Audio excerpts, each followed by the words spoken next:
Imagine vocês um mundo onde você pode fazer tudo o que vem à sua cabeça, tudo que seus desejos, suas inclinações, seus sentimentos mandam você fazer.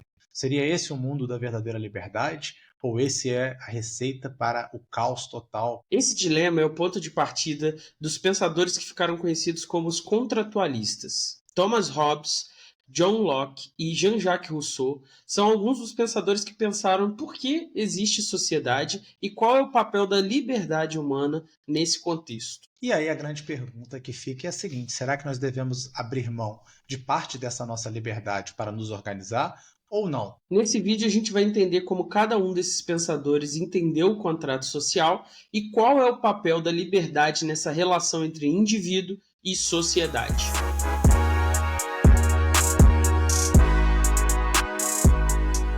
Durante toda a Idade Moderna, mais ou menos ali do século XV ao século XVIII, consolidou-se na Europa o que a gente veio a chamar depois de absolutismo. Então, aquele regime onde o poder é absolutamente centralizado. A fundamentação teórica desse regime político encontrou suas raízes no pensamento de realistas políticos como Maquiavel e na obra de filósofos como Bossuet. E aí, nesse contexto, um nome vai surgir que é Thomas Hobbes, que ao contrário dos predecessores, ele é o primeiro a introduzir o conceito de contratualismo, de contrato social. Para Hobbes, a organização social e a criação do Estado se davam a partir do livre acordo entre indivíduos. Na análise dele, os seres humanos eles são impulsionados, eles são levados pela necessidade de preservação da própria vida, né, claro, e na busca do prazer e de se afastar daquilo que lhe desagrada. Nessa sua visão materialista, ele descreve o estado de natureza como um estado de egoísmo absoluto, onde cada pessoa persegue o seu próprio interesse. Só que essa perseguição egoísta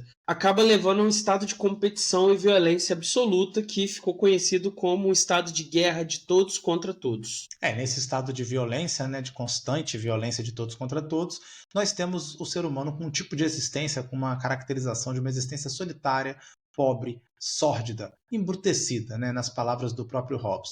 Então a gente não consegue progredir, a gente não consegue ter um mínimo de segurança e a gente não consegue ter um mínimo de paz. Então aqui já tem um primeiro destaque. Na maioria das aulas vocês vão assistir as pessoas falando que o Hobbes defende que o ser humano é mau por natureza. E o Hobbes não está fazendo esse tipo de juízo. É igual você falar que o Maquiavel diz que os políticos têm que ser mau. Não é isso que o Maquiavel está dizendo. O que o Hobbes está dizendo é que o ser humano persegue os próprios interesses. Isso significa que ele pode sim ser mau, assim como ele pode ser bom. Se o interesse dele for ter uma grande família ou se associar num grupo, ele vai construir uma comunidade, ele vai construir uma família.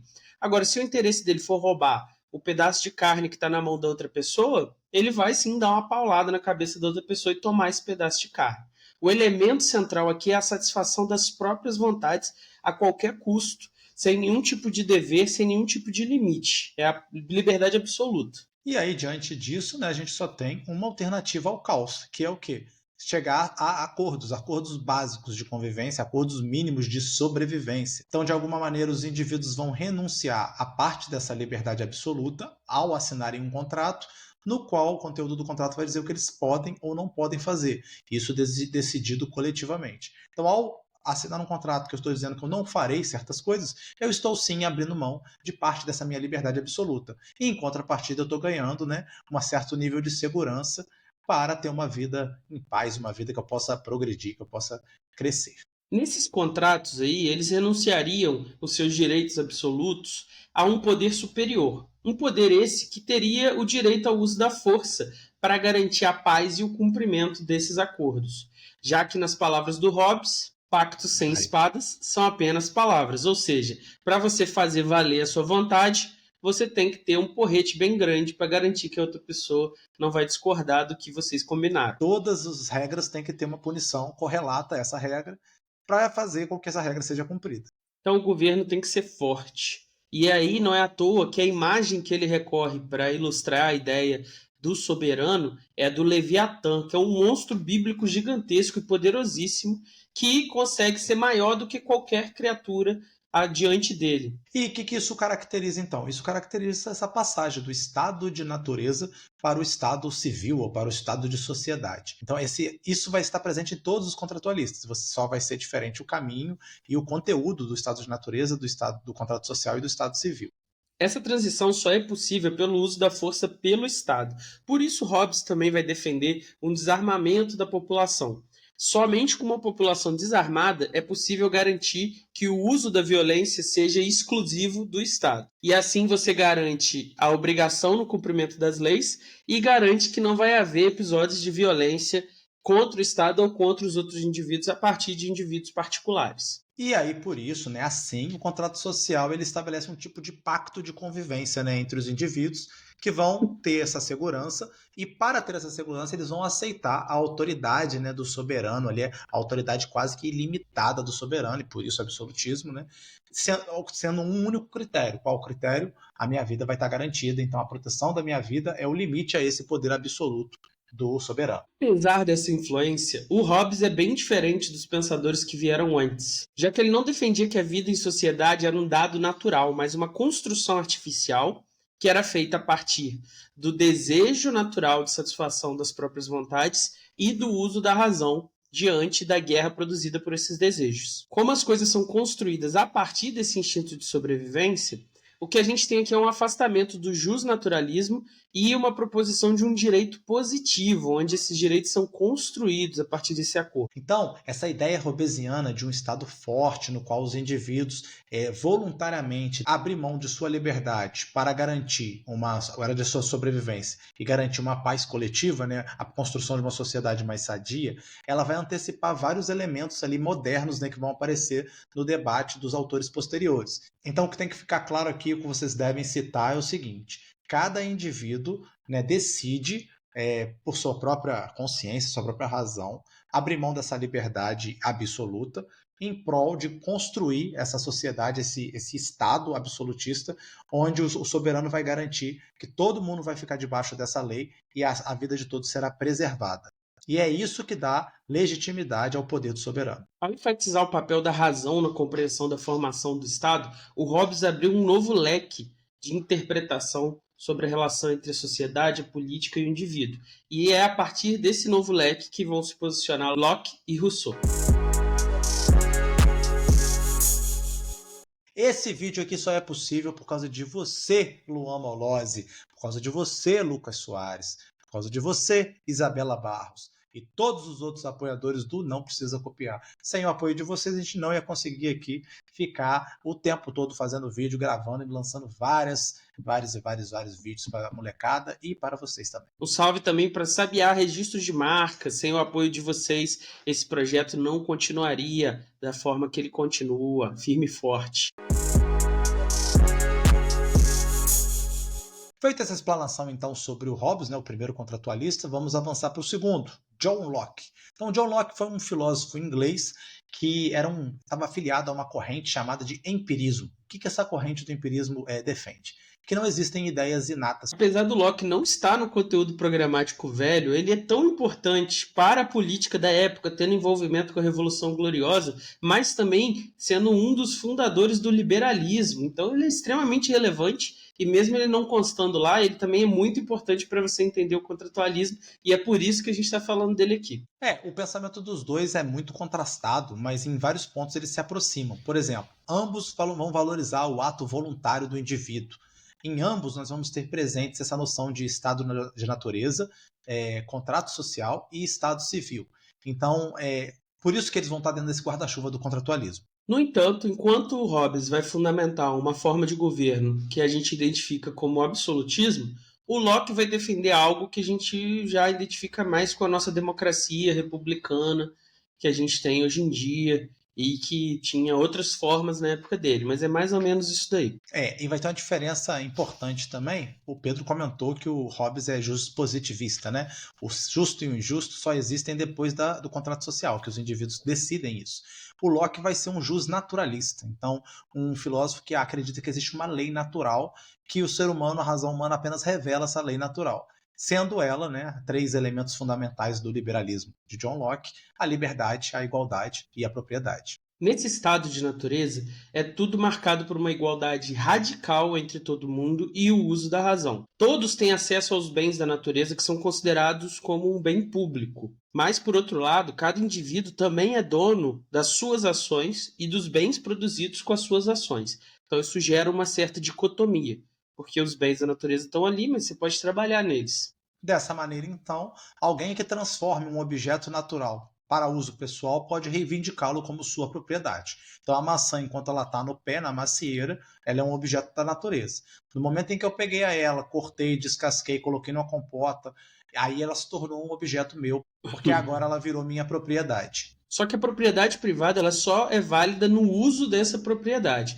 Então você pode ter propriedade sobre certas coisas, mas você tem que usar elas e não pode impedir o uso de outras pessoas de certos bens públicos. Vamos dar um exemplo então prático. No caso de um açude, por exemplo. Aí vamos supor que o Pedro foi lá e construiu um ancoradouro, ou cultivou a terra ali perto do açude para aproveitar, facilitar a pesca, ou então fez um plantio para aproveitar a água que estava muito próxima.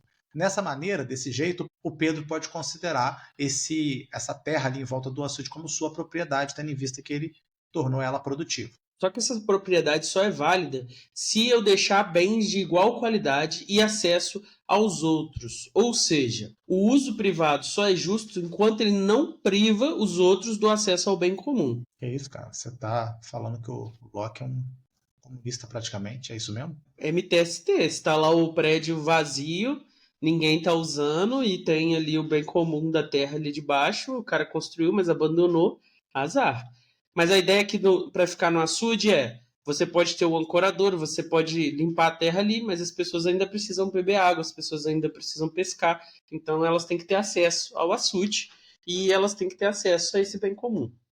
Já as suas coisas, o seu ancorador, a terra que você lavrou aí, não. Só que com o tempo, né, as coisas vão se tornando mais complexas, né? Então, o crescimento populacional, a invenção do dinheiro, a invenção das tecnologias tornaram insustentável a vida nesse estado de natureza, obrigando a gente a passar a um novo estado. Com os conflitos se multiplicando e o mau uso da razão na resolução desses conflitos, os agrupamentos instituem, então, no Estado a esfera onde eles vão resolver esses conflitos sem recorrer à violência.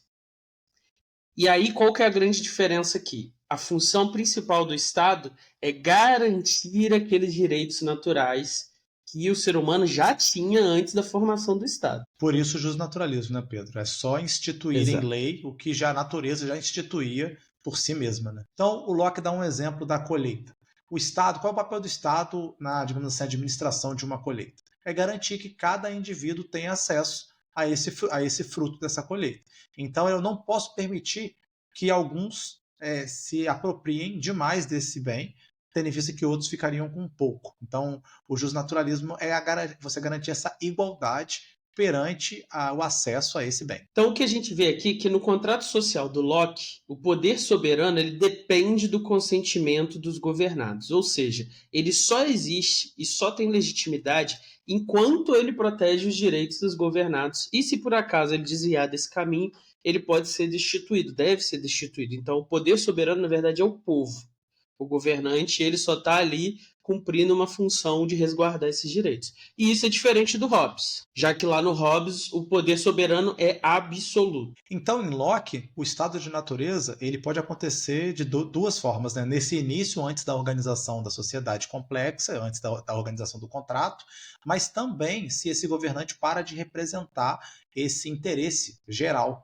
Porque nesse momento, os indivíduos têm o direito de se rebelar contra esse governante e cair de novo num estado de guerra, num estado de natureza, a ponto de depois se organizar novamente. O direito de rebelião, o direito de resistir ao governante, ele vem do fato do governante não cumprir o seu papel enquanto aquele que garante o justnaturalismo, né? As leis naturais, as 3 leis lá, a liberdade, a vida e a igualdade. Essa concepção influenciou profundamente o Iluminismo e, a partir do Iluminismo, respingou em diversos movimentos políticos, como a Revolução Francesa e o processo de independência dos Estados Unidos e de outros países aí das Américas. Dessa forma, o Locke também contribuiu muito para o desenvolvimento do parlamentarismo e das repúblicas, já que essa instituição soberana, que é o povo, e o governo que depende do consentimento do povo e existe para, através das leis, resguardar os direitos do povo, contribuiu para a formação da separação dos poderes e para a concepção de Estado de Direito que a gente tem hoje. Por isso, ele ficou conhecido como pai do liberalismo.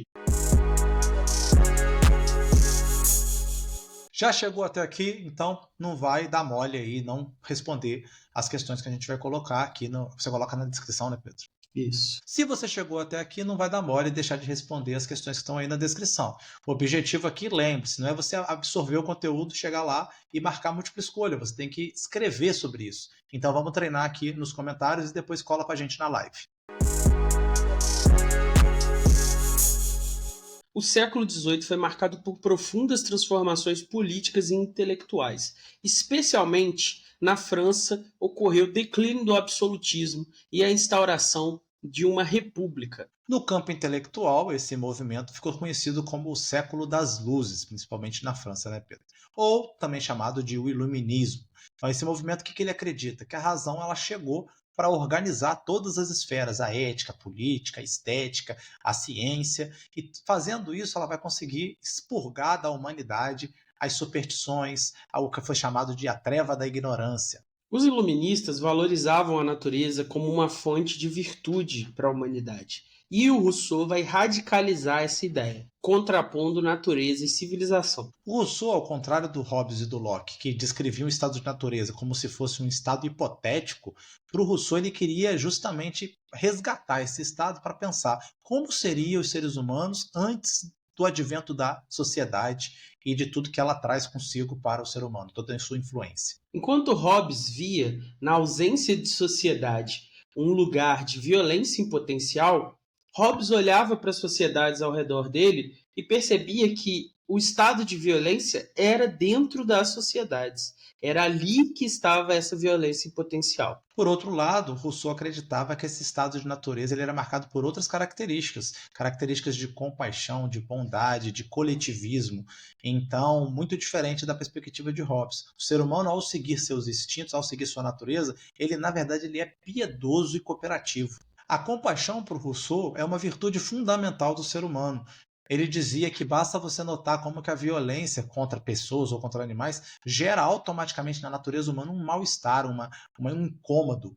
Então isso mostra que a natureza humana ela é boa. Nesse estado primitivo existiriam desigualdades naturais, como as diferenças de força entre os indivíduos, mas não existiriam desigualdades sociais, como diferenças de classe. Dessa maneira, cada ser humano, de maneira independente, seria inocente e feliz, vivendo em harmonia com a natureza. Isso ficou conhecido como a ideia do bom selvagem, né? Essa natureza benevolente do ser humano, em oposição, né, à perspectiva iluminista, que acredita que a natureza era algo violento, algo desorganizado, e que o processo de civilização e de racionalização ia colocar o ser humano no estado melhor, mais positivo.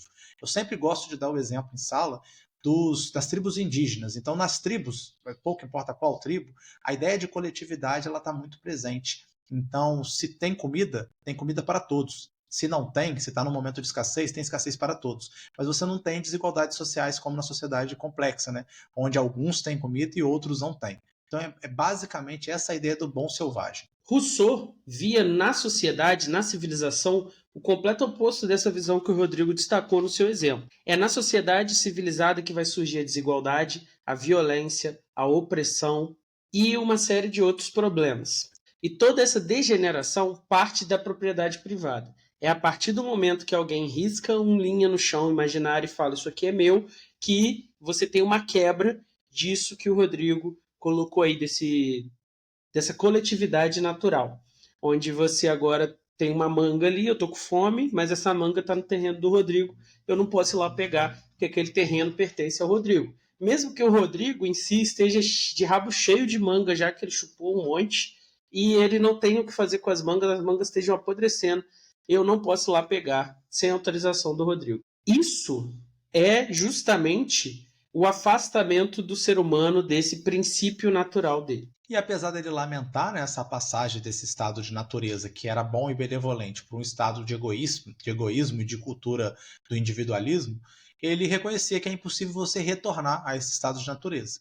Mas você tem que buscar nesse estado de natureza essas características do bom selvagem para reformar a sociedade, recriar a sociedade sobre esse paradigma da bondade do ser humano, da natureza do ser humano. Por isso, diferente de Locke, que defendia uma espécie de parlamentarismo, onde você elegeria os delegados que iriam ali representar você no governo e o povo ia ter seus direitos respeitados, O Rousseau defendia uma democracia direta, onde o povo fosse soberano e expressaria uma vontade geral que, a partir dela, você teria um interesse coletivo que se sobressaria ao interesse individual. E essa vontade geral iria ser expressa por leis que todos iriam participar da elaboração. E essa seria a verdadeira base da liberdade para Rousseau. Essas leis onde todos participariam da elaboração. E esse conceito de vontade geral, ele acaba redefinindo o que é liberdade. A liberdade não vai ser, como para Locke, né, a soma das vontades individuais. A liberdade vai ser a expressão do interesse comum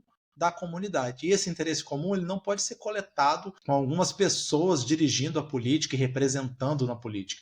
Você só pode encarnar e descobrir e revelar esse interesse comum na medida em que todos podem participar diretamente. O que ele está querendo evitar com isso? Que esse grupo de dirigentes possam exercer, né, egoísmos e desejos próprios e princípios particulares.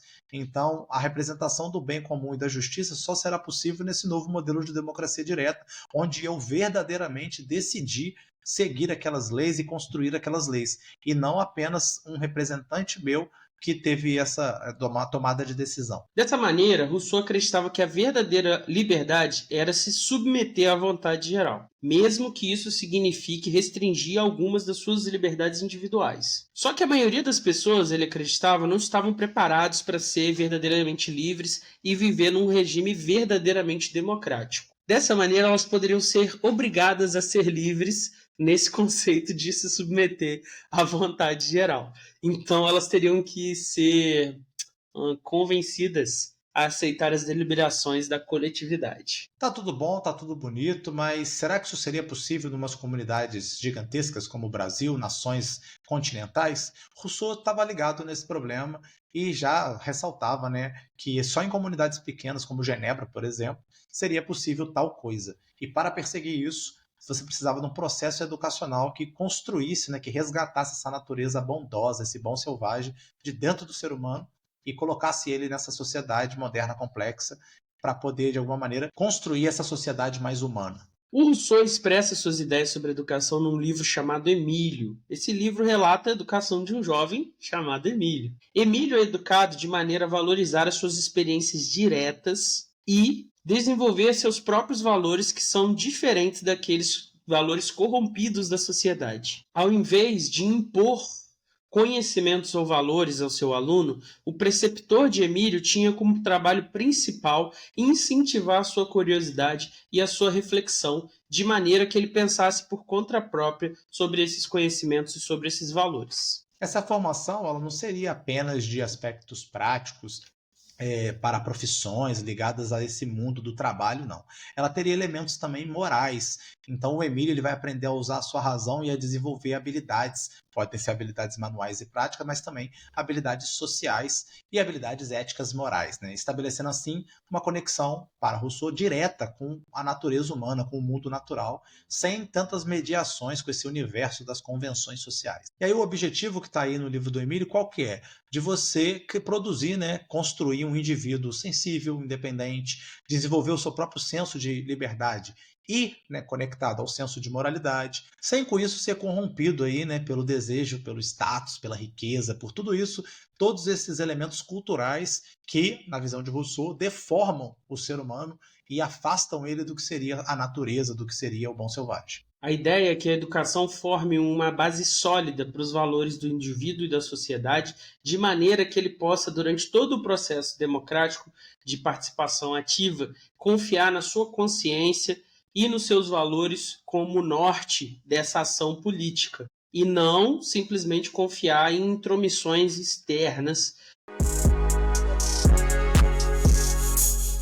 Então nós temos três pensadores, Hobbes, Locke e Rousseau, e eles têm visões distintas sobre o papel do indivíduo, da liberdade e do Estado. No caso de Hobbes, então, ele via essa liberdade natural como uma grande ameaça, né? Esse momento de guerra de todos contra todos, esse momento onde o homem é o lobo do próprio homem. Então, em estado de natureza, os indivíduos iam apenas seguir seus próprios interesses, seu egoísmo, gerando uma sociedade de conflito, de guerra e de impossibilidade de paz. Para impedir esse conflito, os indivíduos cedem um pouco da sua liberdade ao poder central do Estado, ao poder soberano, e o Estado regula essa coletividade e garante a ordem e a paz entre os indivíduos, sendo ele, como garantidor da paz, o único que pode usar a violência. E o desenho magnífico desse Estado é o Leviatã, né? Esse Estado absolutista onde o rei é a lei. Então não há esse elemento que a gente vai ver agora em Locke, onde tem uma coisa acima do rei. Isso se dá porque Locke defendia, em contraste, que a liberdade e alguns outros direitos são mais substanciais e são anteriores ao Estado. Esses direitos naturais eles seriam apenas reconhecidos pelo Estado. O contrato social, dessa forma, servia para proteger esses direitos e garantir a implementação deles dentro do convívio entre as pessoas, de modo que elas não utilizassem de violência para violar os direitos umas das outras. Em Locke nós temos as 3 palavrinhas mágicas, qual é? Liberdade, igualdade e propriedade. Aqui você tem esses 3 direitos naturais, né? E você tem um desenho de Estado onde o parlamento, né? O povo é o grande, é onde mora o verdadeiro poder, só que esse povo ele vai ser representado no parlamento. Então, de alguma maneira, o governante ele não está acima ao conjunto de leis, o contrato social, que seria o correlato da nossa Constituição aqui. Então, essa vai ser a principal diferença do absolutismo de Hobbes para o liberalismo de John Locke. Por sua vez, em Rousseau, a liberdade é inseparável da vontade coletiva. Essa vontade coletiva representa o interesse comum, ou seja, ela é superior ao interesse individual. Então, a sua verdadeira liberdade só acontece quando você se submete a essa vontade coletiva e a coloca em prática. E o desenho institucional para o Rousseau é uma democracia direta, diferente tanto de Hobbes quanto de Locke. Se em Hobbes você tem a participação inexistente, tendo em vista que o monarca é absoluto, e em Locke você tem a participação de você votar e eleger um representante, em Rousseau você representa a si mesmo na democracia direta. Então é isso, pessoal. Tchau, tchau. Caralho, o cara nem mandou enquanto Hobbes prioriza a segurança coletiva. Ah, já Tudo tá supra-sumido na minha redundante. fala?